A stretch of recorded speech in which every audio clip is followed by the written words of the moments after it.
economic slowdown gets worse. France joins Italy, Spain and Greece in recession. More clothes retailers sign up to the pact to raise safety in Bangladesh, but Gap and Walmart are still reluctant to join.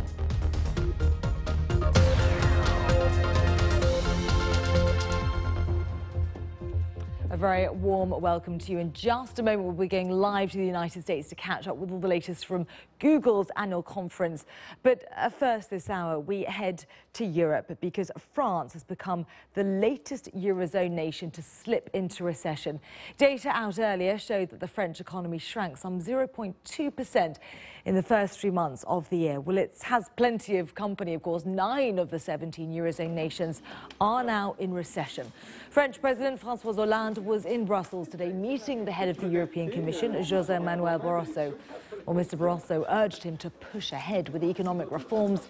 In return, the EU would give the French government more time to get the nation's finances back within EU targets. Well, Andrew Walker is our correspondent in Brussels and he joins me live now. Andrew, Rosie didn't exactly mince his words in Brussels today, did he? Saying that France had 20 years of lost competitiveness to make up for and, quote, had to reduce what he called the exorbitant weight of debt on its economy. Yes, indeed.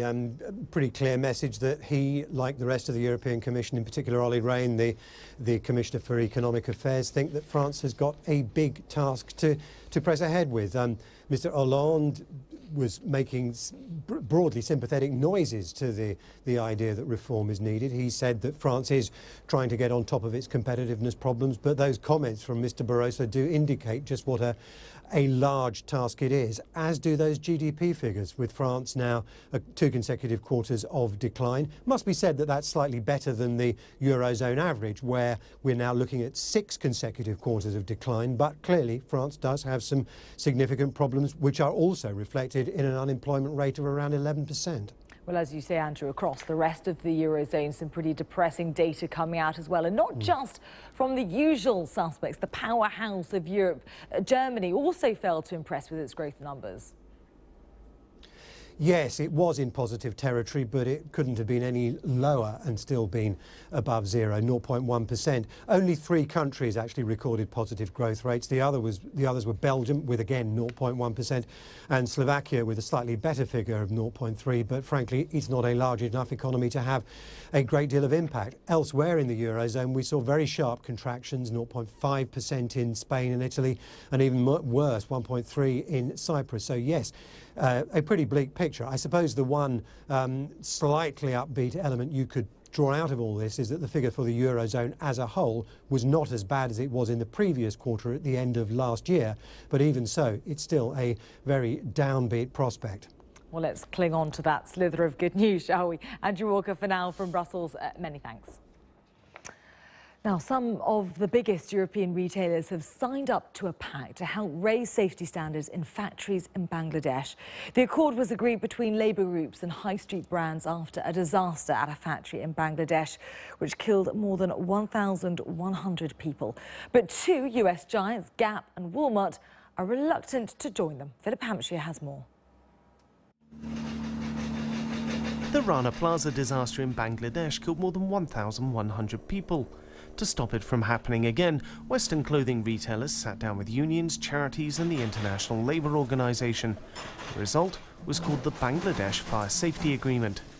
It'll actually be looking at ensuring that if the proper fire safety is ensured, that factory building safety is ensured, and if things actually need to be changed, so if the factories need to be improved, the companies are agreeing to put the money where their mouth is and do something about it.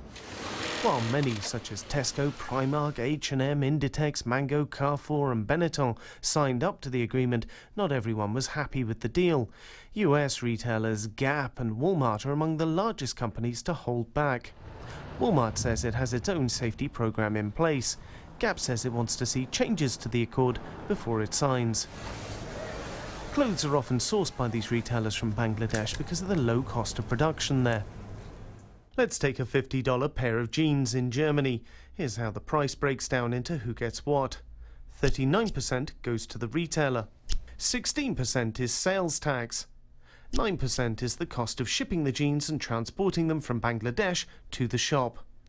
The raw materials, that's mostly denim and buttons, cost 20%. Just 12% is spent on actually making the jeans.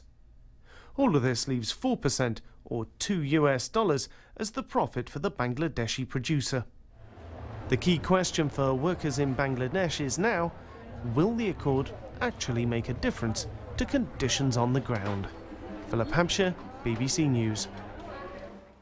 Now, Google's annual developer conference is underway in San Francisco. Last year, it was a chance to show off the Google glasses. Well, this year, it's promising several major announcements as well. Our business reporter, Samira Hussain, is our reporter at the New York Stock Exchange.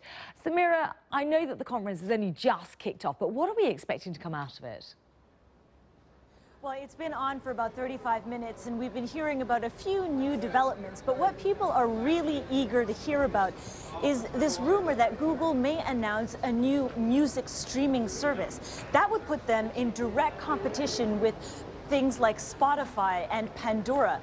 Just to give you a sense of just how competitive that market is right now, Spotify has over 24 million users.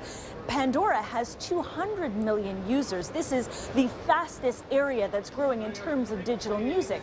Apple for a long time has been talking about launching its own digital music streaming service, but what makes it a little bit complicated is striking deals with companies in terms of being able to license some of that music. But we're hearing that Google has in fact been able to do that, and we may be hearing a little bit more about that service in the next few hours.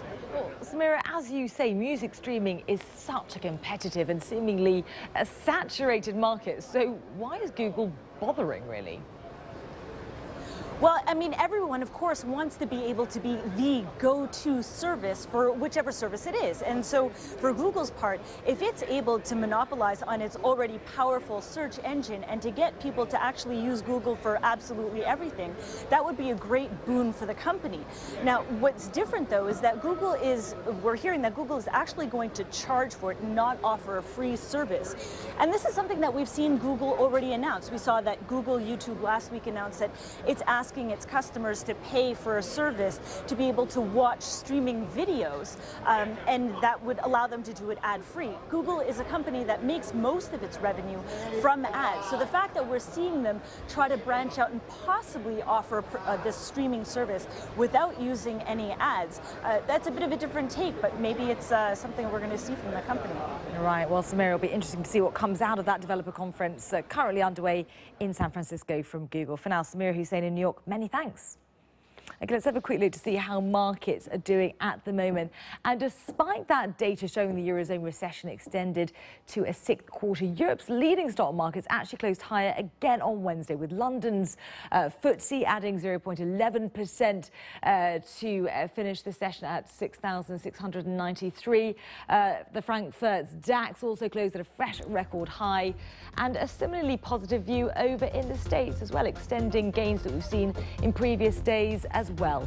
More from me in the next hour, but for now, from me and the rest of the business team, goodbye.